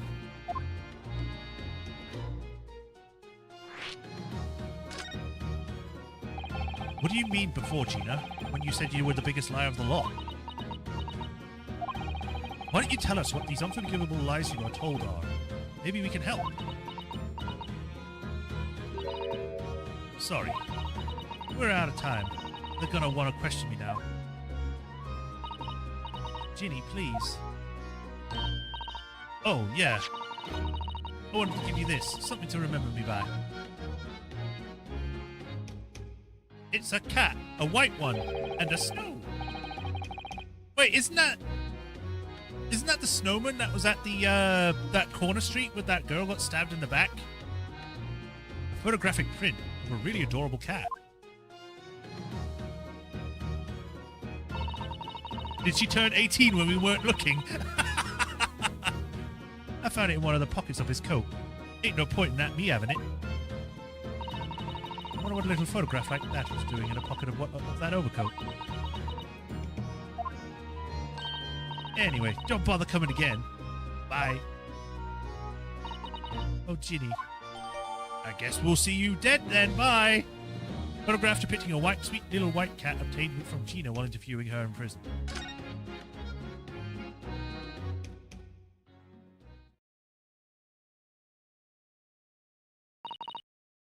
Gina, I wondered if you might hear me out. There's something I'd like to say. What? I'm sorry to say that I must reluctantly bid you farewell. Eh? Farewell? Tomorrow I must begin my journey back home, to Japan. I fear we may never meet again. Oh, right. I've had the pleasure of meeting so many lovely people here in London. I have so many wonderful memories. And yet, as things stand now, it will be a glum parting indeed. For Iris is so miserable. Susie. Well, that ain't my business. Both Iris and Mr. Naruhodo believe you to be innocent, Gina. They put their faith in you. But somehow, you can't find it in your heart to put your faith in them. Yeah, that's right, I can't. What of it? It grieves me greatly to have to say goodbye to my friends while they're still so clearly unhappy. Because of you.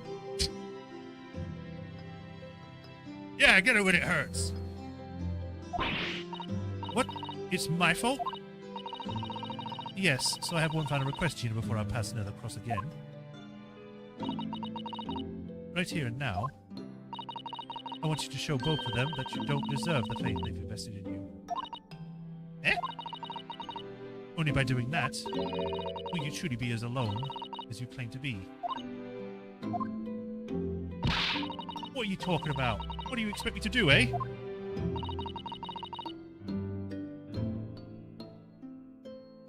You told us that everyone lies. So prove it by admitting one of your own untruths.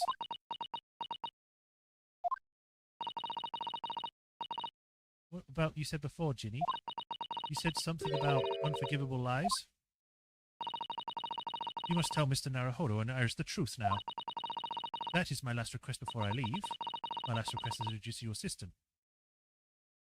For today. I'll be back in the next game, because if you don't come back, I'm going to be completely useless. I need someone to throw other people. No, I can't. Whatever these lies are, they're obviously weighing very heavily on Gina's mind. Gina, I could be wrong, but is it something to do with what happened 2 months ago? Something about that trial? The one in which Mr. Magnus McGilded was acquitted.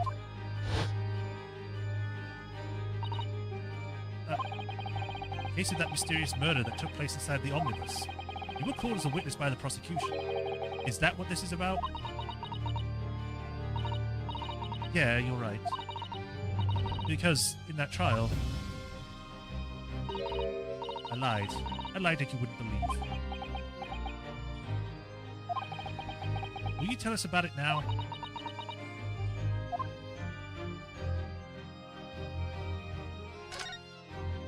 A trial 2 months ago. I killed the man. It was me. Like you said, it all happened 2 months ago. The coppers got hold of me and shoved me in the witness stand.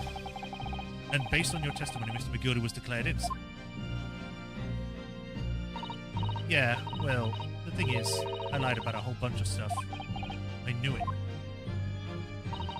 What sort of thing did you lie about? I was hiding under the seat that night. That was the truth. It was pitch black in that little cubby hole. I couldn't see a thing. And then... Jesus! I heard that loud thud, something like falling on the floor. And that's where Mr. McGilder discovered you. Yeah. Oh! He pulled me out from under the seat and sat me next to the dead man. But he's alive here. She looks very uncomfortable. There weren't much light to see by, but when I looked at my hands, and I had the cove's blood all over them. I was so scared I couldn't even speak. You had his blood on your hands? In other words, it was Gina that the witness saw on the roof. The witnesses saw on the roof. What the hell? It was Gina that the witnesses on the roof deck saw through the skylight. There we go. Then Mr. McGilder started asking you questions, I suppose. Who you were, and why you were hiding under the seat. Yeah, I did. He did. Only, that's not all. What do you mean? I mean, he threatened me. Threatened you how? He made me swear about what I'd seen and what I'd heard. About what he was going to do after the cove was found dead. He made me swear I wouldn't tell no one about any of it. If I did that, he said he'd let me scalp it before the copper showed up.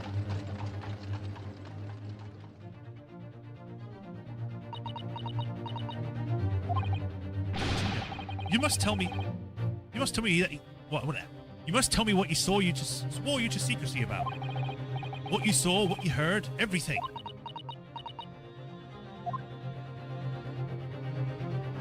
Oh God, everything! Literally everything.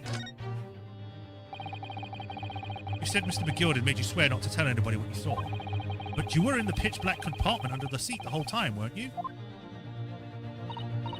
Yes, and Mr. McGilder is sitting above your head, if I remember correctly.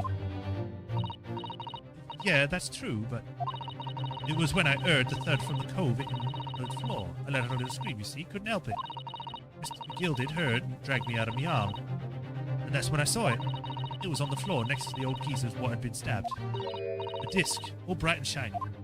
A disc? Do you mean... Yeah, that's it. The one what the D took off me at Windybanks. So the music box disc was there on the floor in the omnibus. Not for long, Mr. McGilder spotted it right away.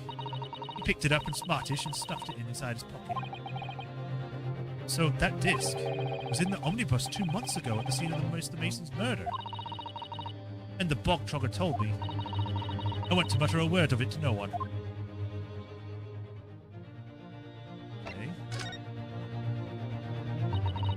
Because it was so dark under the seat in the cab, I was straining to hear my ears the whole time. After a while, I heard the door and footsteps inside the cabin. Presumably that was Mr. McGilder getting on board. Nah, not only him. Oh, because I could definitely make out the footsteps of 2 people.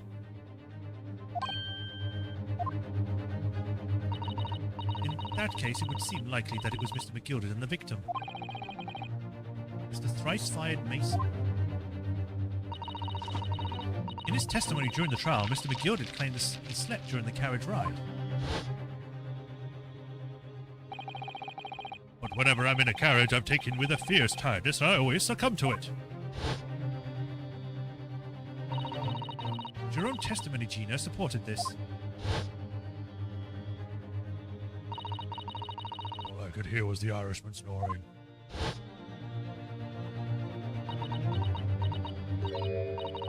Yeah, that wasn't exactly true. And neither of them was asleep. I could hear them talking the whole time, in low voices. What? What were they talking about? Sorry, I don't know. The sound of the horses and the wheels was too loud. But that still tells us something. Mr. McGilded and the victim knew each other. The truth comes out. So Mr. McGilded was lying, as I suspected.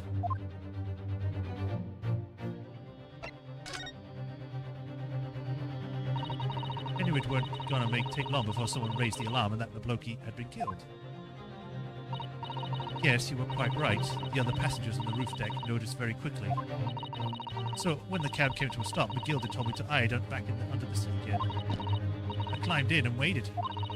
The 2 coves from up top ran off to get the coppers. Yes, Mr. Fairplay and Mr. First. Right, and after they'd gone, McGilded asked the driver to do him a favour. Favour? And now then, fella. What I need you to do is take this coat of mine and deposit with a nearby pawnbroker. And for your troubles, let's see now. Aye, I'll give you 10 guineas. Oh, that would definitely get him to do it then. A nearby pawnbroker? You mean on Baker Street? Yep, you got it. It was Windibanks. The coachee snapped at the money and ran off with the top of the coat as fast as he could. So when there was no one left in the carriage, McGilded opened the box under the seat and let me get off out of there. But not without conditions. I see.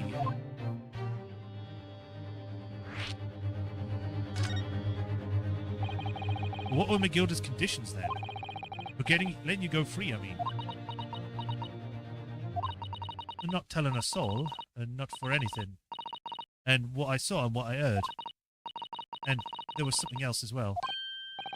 There was more? Yeah. This is the most important thing, he said.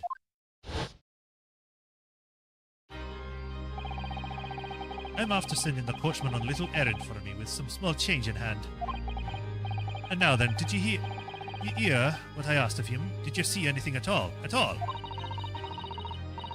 You asked him to go pop out your weasel, right? Aye. I've been taken over in my overcoat to deposit with the pawnbrokers hereabouts. And I want you, lass, to take the redemption ticket for it. Do you understand? You want me to have the ticket? That's right. And I'll come fetch it from you later, sometime within the next 2 months. You have to hang on to it till then, is that clear? And whatever you do, don't lose it. Alright then. And in case I might happen to be delayed at all, you have to go to the pawn shop, in the bank so it is, and you have to extend the loan before the 2 months is up. If you forget, the article will be forfeited, no fiend could come along and buy it. But I ain't got that kind of brass. Here's £5. That should be enough. I'm trying to remember. I think in this time, pounds was a lot more than guineas. Because we don't have guineas and threepence and all that kind of stuff anymore. We just have pounds, pence, and that's it. Or pennies. So, I think pounds in this time is like equivalent to like hundreds of pounds in this today's economy and stuff. I don't know. I'd have to look it up.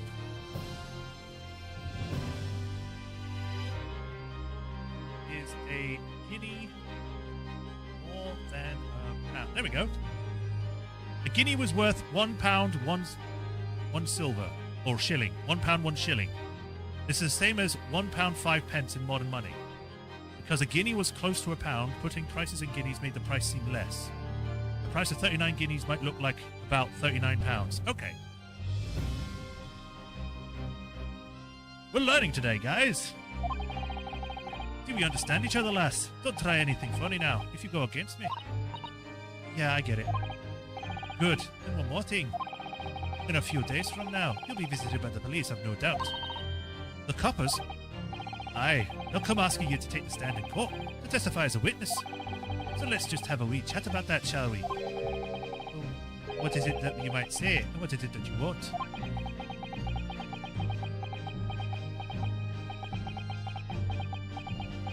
I like this shot. It's like different to everything else.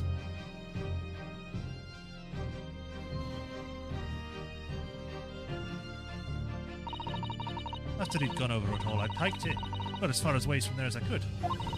He had the pawnbroker's ticket in some bushes near the scene. I went to fetch it the next day once it got dark. So Mr. McGilda's planned it and coerced Gina to give a false testimony.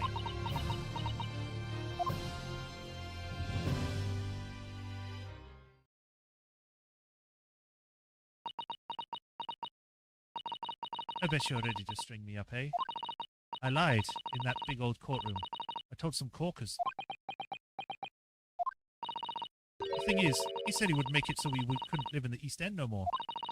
That's what he threatened me with. What a wicked man. He knew everything what went on in back slums. He knew what we had no one to look after us, and we was all just looking out for each other, getting by together. So you mean Mr. McGilded would have, in an heartbeat, he wouldn't have had the lot of us chased out of there if he wanted. I'm throwing in the Scottish now, or an Irish, because of freaking McGilded. Ugh! And then where we could have gone, Nowhere, that's where. So I didn't have no choice. Do I have a Euro 2 note? No? I don't have a Euro. I can't believe you actually have a Euro button. I don't have a Euro button on my keyboard.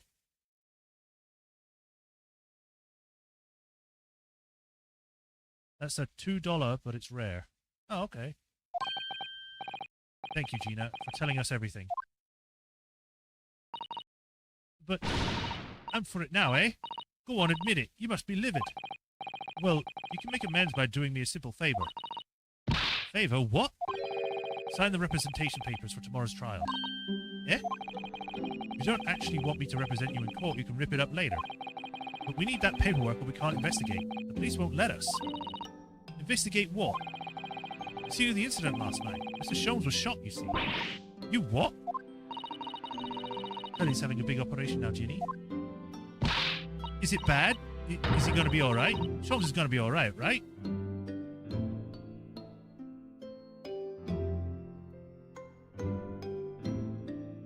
I'm asking if there's a £2 note.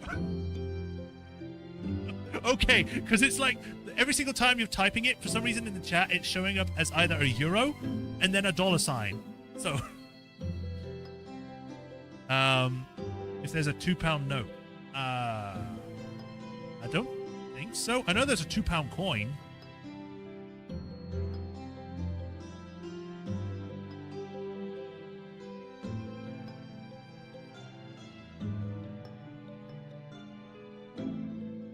Current back notes.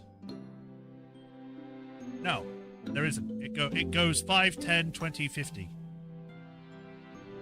But there is a £2 coin.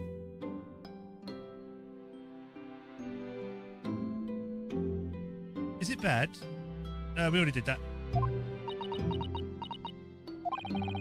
That's why I want to investigate, for Mr. Sholmes' sake as much as anything.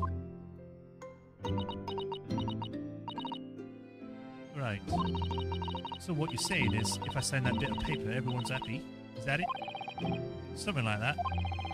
Mrs. Adam? Yes, of course.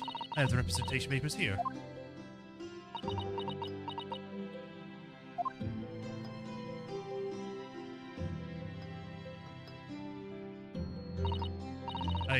I don't need no one to stick up for me, though. No lawyer or nothing.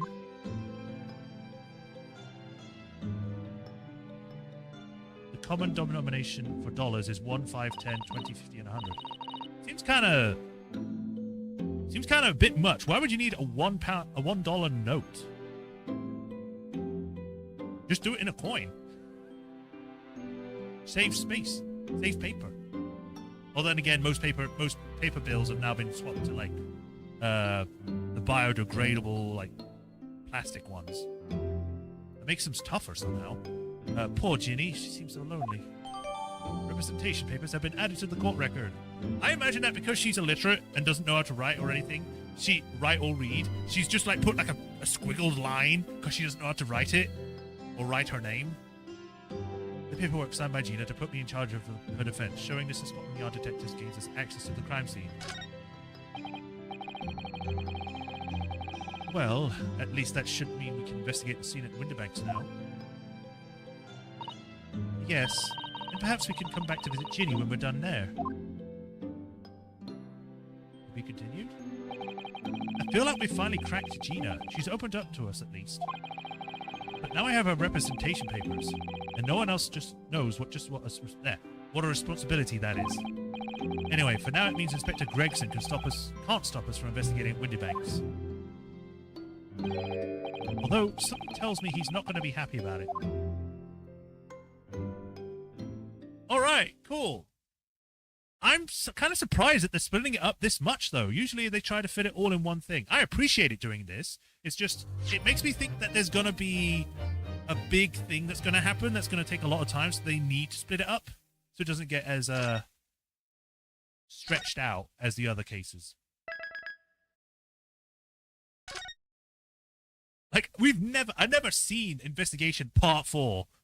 Like, jeez.